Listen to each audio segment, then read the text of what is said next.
Welcome back to the fifth video in our quantum computing series. In the last video, we explored quantum error correction and how it safeguards fragile quantum information. Today, we will look into the physical world of quantum hardware, how qubits are built, controlled, and connected in real systems. We will explore the main types of qubits, such as superconducting, trapped ion, and photonic qubits, along with discussing their advantages and challenges.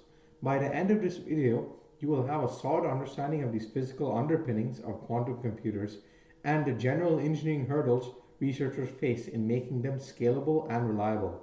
Let us begin with an overview of quantum hardware. Quantum hardware refers to the physical systems that implements qubits and quantum gates. Unlike classical bits, qubits leverage quantum properties such as superposition and entanglement. This makes building and controlling them fundamentally different and much more complex. Let us look at the three most common types of qubits. First, we have superconducting qubits. These use superconducting circuits cooled to near absolute zero to manipulate quantum states.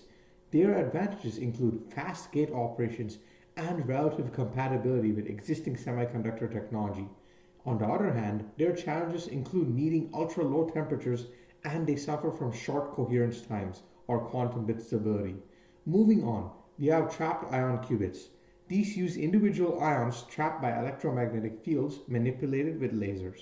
Their pros include long coherence times and high gate fidelity relative to other types of quantum processors.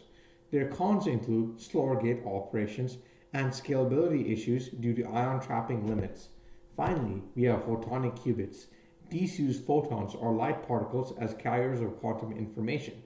Their benefits including being naturally immune to many types of environmental noise and they operate at a room temperature. An issue they face is a difficulty in being able to achieve proper interactions to store quantum information when conducting operations between photons. Each qubit type represents a unique trade-off between performance, scalability, and ease of integration. Now, we will explore how these qubits are controlled and connected. The success of a quantum computer depends on precise control over qubits.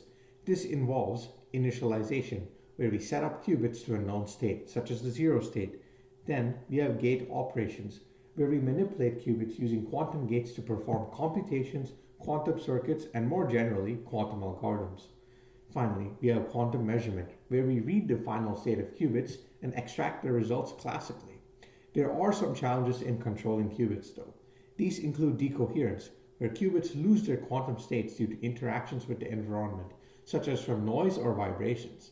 Then we have crosstalk, which means that signals intended for one quantum bit or qubit can inadvertently affect neighboring qubits or accidentally go to these neighboring qubits. Finally, we have error rates, which can be caused by imperfections in quantum hardware and introduce quantum errors, which we then mitigate or solve using error correction, as noted in a previous video. Overall and in general, to address these issues, researchers use techniques such as error mitigation, cryogenic cooling, and advanced calibration methods. For qubits to work together in quantum algorithms, they must be entangled or connected. This is achieved through either direct coupling, where neighboring qubits interact via physical connections common in superconducting qubits, or mediated coupling, where quantum interactions are mediated by shared elements, such as phonons in trapped ion systems or waveguides in photonics. There are also scalability issues with some types of quantum processors. As we scale up, connecting more qubits without introducing noise becomes a major challenge. And there are some potential solutions, such as modular architectures, where smaller quantum processors are linked via quantum networks. Building quantum hardware at a scale is one of the most ambitious engineering challenges of our time. Here's what is being done.